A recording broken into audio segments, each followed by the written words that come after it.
I wasn't planning to stop in Black Alder. I don't think anyone ever plans to. The turnoff wasn't on my map, and I swear it wasn't there a moment before I took it. The road twisted into a forest so dense it felt like the trees leaned closer the deeper I drove. And then, through the fog, a wooden sign appeared. "Welcome to Black Alder.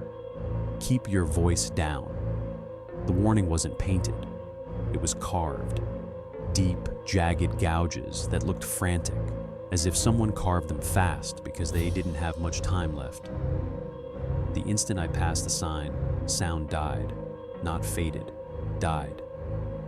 My car, normally humming, felt like it was moving through vacuum. No wind, no tires on asphalt, no engine noise, just nothing. It was like the world was holding its breath. The quiet town. Black Alder looked frozen in time. Lights on, curtains drawn. A grocery bag spilled across the pavement like someone dropped it mid-step and never came back. I walked into a diner. Hot plates sat on the counter, eggs still steaming. A mug was knocked over, coffee slowly dripping off the counter edge. But the silence, it pressed against my eardrums. It wasn't normal. It felt aware. Then I noticed something horrifying. Every door in town was open, every single one. But every window was shut so tight the glass bowed inward, as if people fled outward and something else pushed inward. I whispered, "Hello?" That was my mistake. Because the second my voice touched the air, someone answered, not with words, with movement. A tall, thin figure stood at the end of the street. Black suit, wide-brimmed hat, limbs too long to be human. His head twitched at an impossible angle, as if listening to me. I blinked. He was gone. The radio warning. I ran back to my car and turned a key. Dead. Then the radio came on by itself. A faint child's whisper pushed through the static. "Don't speak. They're listening."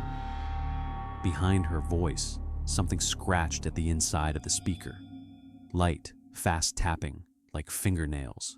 Tap, tap, tap, tap, tap, tap. Then the whisper returned, trembling. "They haven't fed yet." The radio snapped off, and the silence rushed back so violently I felt pressure behind my eyes. I didn't dare talk again. The house that breathed. I bolted toward the nearest house, trying not to scream. The moment I stepped inside, the temperature dropped so sharply my breath fogged. The walls moved, slowly, rhythmically. Inhale, exhale. The entire house was breathing. Upstairs, something dragged its feet across the floorboards. Long, slow drags, like someone with bones too heavy for their body. Then, a deep, vibrating voice pressed down from the ceiling. "Be quiet." The walls pulsed faster. The lights flickered violently.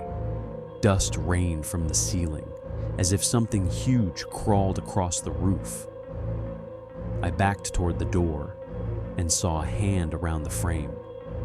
But it wasn't reaching inside. It was pulling itself out. Long gray fingers emerging from the wood like the house was giving birth to something human-shaped. I ran before I saw its face. The town line. I sprinted toward the town's entrance, praying I could cross the boundary. The sign had changed. "Welcome to Black Alder population. When you belong to us," behind me. The entire town shifted. Not moved, shifted. Buildings bent, roads curled, doorways stretched taller. And in every doorway, the tall figures appeared. Dozens, perfectly still, listening. I felt vibrations behind me. Footsteps, but not on the ground, inside the ground. Like something massive crawled beneath the streets. I didn't look back. The moment my foot crossed the invisible line out of town, sound came roaring back. Birds, wind, my own panicked breathing. But when I turned around, Black alder was gone, nothing but forest, as if it folded itself shut, as if it hid. The following, I thought it was over. I convinced myself I imagined it. Until 3 nights later, 3:19 a.m. I woke to a sound I hadn't heard since Black alder. Breathing, slow, heavy, deliberate, not from outside, not from the hallway, from the darkest corner of my bedroom. I didn't move. I didn't speak. The silhouette stepped forward, tall, thin, wide-brimmed hat, bending the darkness around it. Its limbs creaked like old wood as it leaned toward me. Then, inches from my face, it whispered, "Quiet towns can move when they find something they like." I haven't spoken a single word since, because I know what happens if I do. Black alder is listening, and it remembers my voice, and every night it comes a little closer.